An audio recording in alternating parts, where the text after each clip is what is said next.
Hello students, welcome you on GVM YouTube channel. Today I will teach you lesson number 11, perfect competition market, meaning, definition and kinds of market. I hope that you will study and you will be satisfied. Hello students, आज मैं आपको lesson number 11 perfect competition market पूर्ण प्रतियोगी बाजार के अंतर्गत बाजार का अर्थ, परिभाषा तथा बाजार के प्रकार के बारे में वर्णन करूंगा। Forms of market, features and determination of price and output under perfect competition and monopoly. बाजार के रूप, पूर्ण प्रतियोगिता, एकाधिकार, एकाधिकारात्मक प्रतियोगिता तथा अल्पाधिकार। सामान्यतः बाजार से आशय उस स्थान विशेष के लिए होता है जहां पर क्रेता व विक्रेता एकत्र होकर के वस्तुओं का परस्पर लेन देन करते हैं, किंतु अर्थशास्त्र में इसका अर्थ अत्यधिक व्यापक है। बाजार का तात्पर्य उस संपूर्ण क्षेत्र से है जहां पर क्रेताओं व विक्रेताओं के बीच स्वतंत्र रूप से प्रतिस्पर्धात्मक संबंध होते हैं। इस कारण वर्तमान युग में बाजार किसी विशेष क्षेत्र से संबंधित न होकर के विस्तृत रूप से परिलक्षित होता है। वस्तु या सेवा के क्रेता व विक्रेता विश्व के किसी भी क्षेत्र में निवास करते हों, किंतु फोन, मोबाइल, इंटरनेट आदि माध्यमों द्वारा संपर्क में रहते हैं। उनका प्रत्यक्ष व्यक्तिगत संपर्क होना आवश्यक नहीं है। बाजार की परिभाषा देते हुए क्रूनो ने स्पष्ट किया है कि बाजार शब्द का आशय किसी स्थान विशेष से नहीं लेते जहां वस्तुएं खरीदे व बेची जाती हैं, बल्कि बाजार शब्द से आशय उस समस्त क्षेत्र का बोध होता है जिसमें क्रेताओं व विक्रेताओं में ऐसा स्वतंत्र व प्रतियोगितापूर्ण संबंध होता है कि वस्तु के मूल्य उस क्षेत्र में सुगमता एवं शीघ्रता से एक होने की प्रवृत्ति रखते हैं। स्पष्ट है कि अर्थशास्त्र में बाजार शब्द का प्रयोग बहुत ही व्यापक अर्थों में किया जाता है। क्रूनो के बाजार की परिभाषा से स्पष्ट होता है कि कोई भी स्थान विशेष से इसका अर्थ नहीं होता कि कहीं भी वस्तुओं एवं सेवाओं को अगर बेचा जाए, खरीदा जाए तो उसे हम बाजार नहीं कहते, बल्कि बाजार उस स्थान विशेष क्षेत्र से संबंध रखता है जहां पर स्वतंत्रता हो, वहां पर पूर्ण प्रतियोगिता हो तथा वस्तुएं एवं सेवाएं बड़े आसानी से उपलब्ध हो जाएं तथा वस्तुओं के मूल्य में एक जैसे रहने की प्रवृत्ति पाई जाती हो। इस प्रकार से उसे हम बाजार कह सकते हैं। बाजार के प्रकार, वास्तविक जगत में हमें बाजार के अनेक स्वरूप दिखाई देते हैं, जिसे अर्थशास्त्रियों ने निम्न प्रकार से वर्गीकृत किया है। क्षेत्र के आधार पर वर्गीकरण। क्षेत्र के आधार पर बाजार को 4 भागों में बांटा जा सकता है। स्थानीय बाजार, नंबर 2 प्रादेशिक या क्षेत्रीय बाजार, नंबर 3 राष्ट्रीय बाजार, नंबर 4 अंतर्राष्ट्रीय बाजार। स्थानीय बाजार, स्थानीय बाजार से तात्पर्य किसी एक वस्तु के क्रेताओं व विक्रेताओं का विस्तार या फैलाव एक गांव, शहर, उपनगर या बस्ती तक ही सीमित होता है। ऐसे बाजार को स्थानीय बाजार कहा जाता है। शीघ्रनाशी वस्तुओं का बाजार इस श्रेणी के अंतर्गत आता है, जैसे फल, सब्जी, मांस, मछली आदि का बाजार स्थानीय बाजार कहलाता है। नंबर 2 प्रादेशिक या क्षेत्रीय बाजार। जब किसी वस्तु का बाजार किसी क्षेत्र या अंचल विशेष तक सीमित रहता है, अर्थात वह केवल एक प्रदेश की सीमा तक ही बना रहता है तो उसे क्षेत्रीय बाजार कहा जाता है। जैसे मारवाड़ की पगड़ी, राजस्थान की चुनरी, लहंगा, जूतियाँ इत्यादि। ये केवल राजस्थान की राज्य सीमाओं तक ही सीमित है, इसलिए इसे प्रादेशिक अथवा क्षेत्रीय बाजार कहा जाता है। नंबर 3, राष्ट्रीय बाजार। राष्ट्रीय बाजार से तात्पर्य किसी वस्तु विशेष के क्रेताओं व विक्रेताओं का फैलाव संपूर्ण देश में होता है। संपूर्ण देश से तात्पर्य केवल एक कंट्री जैसे भारत देश तक ही सीमित होगा तो उस वस्तु का बाजार इस श्रेणी में आता है। जैसे विभिन्न प्रकार के खाद्य पदार्थ, कपड़ा, आभूषण इत्यादि। इस प्रकार की वस्तुएं राष्ट्रीय बाजार के अंतर्गत निहित होती हैं। अंतर्राष्ट्रीय बाजार जब किसी वस्तु के क्रेताओं विक्रेताओं का फैलाव न केवल देश में बल्कि विश्व के विभिन्न देशों में होता है तो वह अंतर्राष्ट्रीय बाजार कहलाता है। जैसे जेम्स और ज्वेलरी, कच्चा तेल, इंजीनियरिंग, मशीनें एवं बहुराष्ट्रीय निगम द्वारा उत्पादित वस्तुएं एवं सेवाएं, फिलिप्स, टोयोटा, मारुति इत्यादि का बाजार अंतर्राष्ट्रीय बाजार कहलाता है। अर्थात एक देश से दूसरे देश तक वस्तुओं एवं सेवाओं का एक्सपोर्ट और इंपोर्ट किया जाता है। ऐसी वस्तुएं अंतर्राष्ट्रीय बाजार की वस्तुएं कहलाती हैं। Shopping mall. शॉपिंग मॉल से तात्पर्य खुदरा एवं थोक बाजार के मध्य कीमतों के बड़े अंतर का लाभ उठाते हुए कुछ देशी व विदेशी कंपनियां एक ही छत के नीचे बड़ी मात्रा में विभिन्न प्रकार की वस्तुओं एवं सेवाओं का क्रय विक्रय करती हैं, जिन्हें हम शॉपिंग मॉल्स के नाम से जानते हैं। जिससे बिग बाजार, रिलायंस मार्ट, पतंजलि स्टोर इत्यादि, जिसमें विदेशी कंपनी तथा देसी कंपनी दोनों ही कंपनियां एक ही छत के नीचे एक ही मॉल के अंतर्गत अपनी वस्तुओं एवं सेवाओं को बेचती हैं, उसे हम शॉपिंग मॉल कहते हैं। वस्तुओं के आधार पर बाजार का वर्गीकरण। वस्तुओं के आधार पर बाजार को 4 भागों में बांटा गया है। नंबर 1, सामान्य बाजार। सामान्य बाजार से तात्पर्य ऐसे बाजार से है जिसमें अनेक प्रकार की वस्तुओं का क्रय विक्रय किया जाता है, तो वह सामान्य बाजार कहलाता है। शहरों व गांवों में विभिन्न वस्तुएं बड़ी सरलता से उपलब्ध हो जाती हैं, जैसे खाद्यान्न, आभूषण, कपड़ा, पुस्तकें, सब्जियां, मशीनरी इत्यादि तथा बहुराष्ट्रीय निगमों जैसे फिलिप्स, टोयोटा, मारुति द्वारा उत्पादित वस्तुएं एवं सेवाएं उपलब्ध हो जाती हैं, उसे हम सामान्य बाजार कहते हैं। विशिष्ट बाजार। विशिष्ट बाजार से तात्पर्य जब किसी बाजार में केवल विशिष्ट वस्तुओं का ही क्रय विक्रय होता है, खरीद फरोख्त होता है, तो वह विशिष्ट बाजार कहलाता है। जैसे सब्जी मंडी है, फल बाजार है, आभूषण बाजार है, किराना बाजार है, लोहा मंडी, कपड़ा बाजार, अनाज मंडी इत्यादि।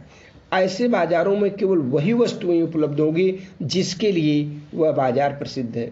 जैसे सब्जी मंडी में विभिन्न प्रकार की सब्जियां उपलब्ध होंगी, फल बाजार में केवल फलों की ही आपूर्ति होगी, आभूषण बाजार में केवल आभूषण ही, गहने, सोने, चांदी, हीरे जवाहरात का ही मार्केट होगा। किराना बाजार में केवल खाद्य आपूर्ति की वस्तुएं उपलब्ध होंगी। लोहा मंडी के अंतर्गत केवल लोहे की सामान उपलब्ध होंगे। कपड़ा बाजार में विभिन्न प्रकार के सूती, रेशमी, टेरिकॉट विभिन्न प्रकार के कपड़े उस बाजार में उपलब्ध होंगे। इस प्रकार से ऐसे बाजार केवल अपनी एक विशेष पहचान बनाने के लिए केवल उन्हीं वस्तुओं एवं सेवाएं उपलब्ध होंगी, वह विशिष्ट बाजार कहलाता है। नमूने द्वारा बिक्री, जब वस्तुओं का क्रय विक्रय प्रतिनिधि द्वारा नमूनों के माध्यम से किया जाता है तो उसे नमूने द्वारा बिक्री कहा जाता है। आजकल कई कंपनियां इस प्रकार से बिक्री करने की पद्धति को प्रचलित की हैं कि नमूने के माध्यम से वस्तुओं की बिक्री करती हैं, जैसे पुस्तक बाजार, धुलाई, सोडा, साबुन इत्यादि की बिक्री संवर्धन हेतु सैंपल ग्राहकों को निःशुल्क उपलब्ध करवाए जाते हैं। सैंपल के आधार पर वस्तुओं एवं सेवाओं की बिक्री की जाती है, उसे हम नमूने द्वारा बिक्री कहते हैं। श्रेणी द्वारा बिक्री, इस बाजार के अंतर्गत खाद्यान्न, फलों व सब्जियों वस्तुओं की श्रेणीकरण, उनको स्टैंडर्ड रैंक देकर के first category, second category, third category एवं प्रमापीकरण द्वारा वस्तुओं की क्वालिटी के निर्धारित होने से उसके आधार पर क्रय विक्रय किया जाता है। जैसे इलेक्ट्रॉनिक्स उत्पादों के प्रमाणीकरण के लिए ISI, खाद्य पदार्थों के लिए FSSAI, कीमती धातुओं पर हॉलमार्क द्वारा वर्गीकृत किया जाता है। ऑनलाइन मार्केट, ऑनलाइन मार्केट में घर बैठे क्रय विक्रय किया जा सकता है। वर्तमान समय में जैसे अभी देखा जाए तो कोविड-19 के तहत सभी लोग डिस्टेंसिंग का पालन करते हुए अपने घरों में बैठे बैठे ऑनलाइन मार्केटिंग के माध्यम से खाद्य सामग्री से लेकर के आवश्यक वस्तुओं की आपूर्ति हेतु ऑनलाइन मार्केटिंग करते हैं। ऑनलाइन मार्केट के माध्यम से लोग अपनी आम ज़रूरत की वस्तुओं को प्राप्त कर लेते हैं, जैसे भारत में अमेज़न, फ्लिपकार्ट, होम शॉप इत्यादि।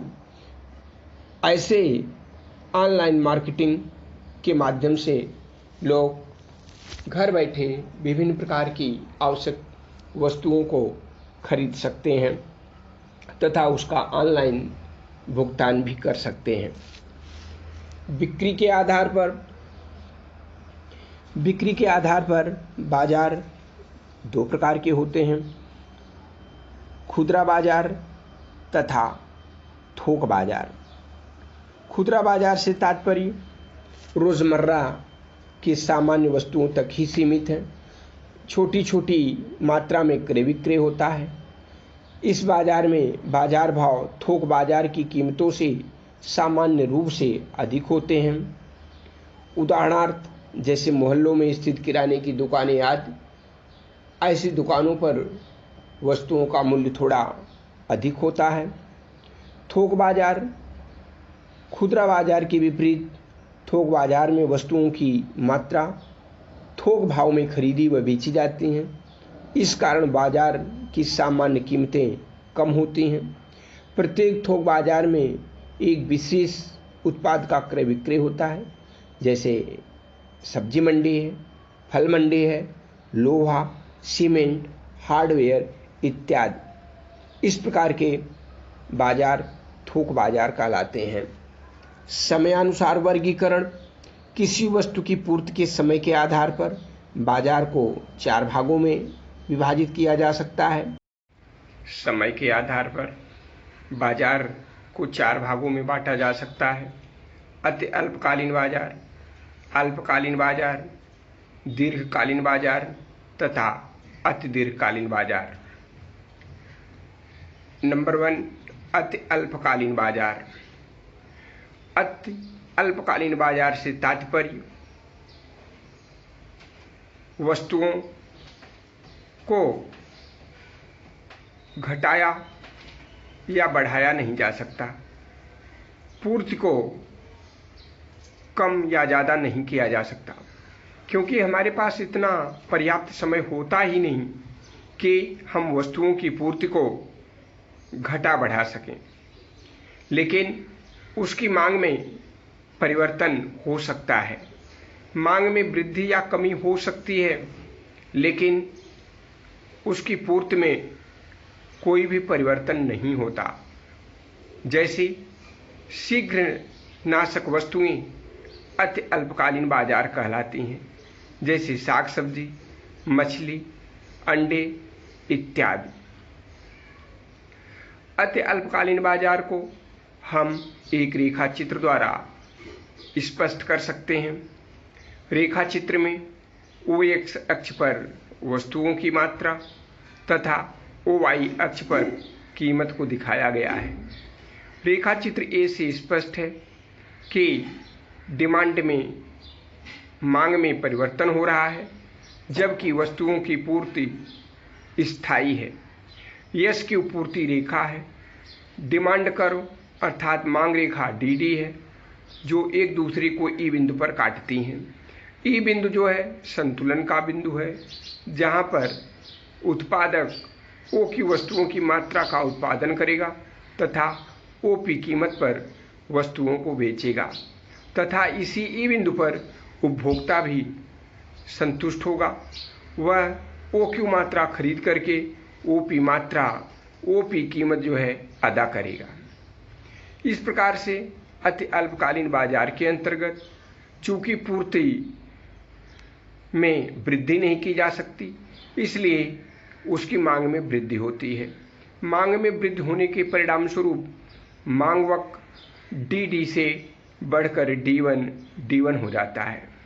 मांग में वृद्धि होने के परिणाम स्वरूप चूंकि पूर्ति को बढ़ाया नहीं जा सकता, इसलिए कीमत में वृद्धि हो जाती है। कीमत OP से बढ़कर OP1 हो जाती है, जो कि D1 तथा SQ एक दूसरे को E1 बिंदु पर काटते हैं, जहां पर साम्य की अवस्था या संतुलन की अवस्था होती है। ठीक इसी प्रकार से मांग में कमी होने पर DD कर्व घट करके D2 हो जाता है, जहां पर उत्पादित की गई मात्रा OQ रहती है, कीमत घट करके OP2 हो जाती है तथा उत्पादक और उपभोक्ता दोनों E2 बिंदु पर संतुलित होते हैं। अतः स्पष्ट है कि पूर्ति में किसी भी प्रकार का कोई परिवर्तन नहीं होता, केवल मांग में वृद्धि या कमी हो सकती है। इसे हम अति अल्पकालीन बाजार कहते हैं।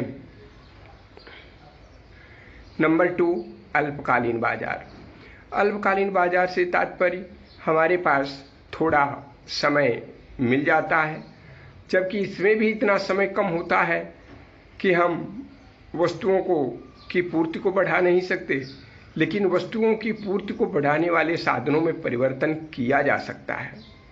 हम कुछ समय तक के लिए हमारे पास समय पर्याप्त हो जाता है, जिससे हम इसकी पूर्ति को बढ़ा सकते हैं तथा उपभोक्ताओं की मांग के अनुसार हम पूर्ति उपलब्ध करवा करके उन्हें संतुष्टि प्रदान कर सकते हैं। इस रेखा चित्र से स्पष्ट है। रेखा चित्र बी में जो कि OX पर उत्पादित की गई मात्राएं तथा OY अक्ष पर कीमत को प्रदर्शित किया गया है। कीमत तथा मात्रा दोनों OQ तथा OP यहाँ OP1 होने पर पूर्ति रेखा SQ तथा डिमांड कर्व DD एक दूसरे को E1 बिंदु पर काटती हैं, जहां पर कीमत OP1 होगी तथा मात्रा OQ होगी। इसी E1 बिंदु पर उपभोक्ता तथा उत्पादक अर्थात फर्म संतुष्ट होगी। इसी प्रकार से यदि पूर्ति में कोई परिवर्तन नहीं होता है तो मांग में वृद्धि होगी। मांग वक्र DD से बढ़कर D1 हो जाता है, जिससे कीमतों में वृद्धि हो जाती है। कीमत OP1 से बढ़कर OP2 हो जाती है, जबकि उसकी मात्रा में किसी भी प्रकार का कोई परिवर्तन नहीं होता। साधनों में परिवर्तन होने के परिणाम स्वरूप पूर्त रेखा में परिवर्तन होता है तो पूर्त रेखा SPS हो जाती है, अति अल्पकालीन बाजार पूर्ति को दिखलाती है, जो कि दूसरे वाले D1 को ई बिंदु पर काटती है, जहां पर उपभोक्ता तथा उत्पादक OP कीमत पर वस्तुओं की OQ1 मात्रा को खरीदते तथा बेचते हैं, तथा ई बिंदु संतुलन का बिंदु है।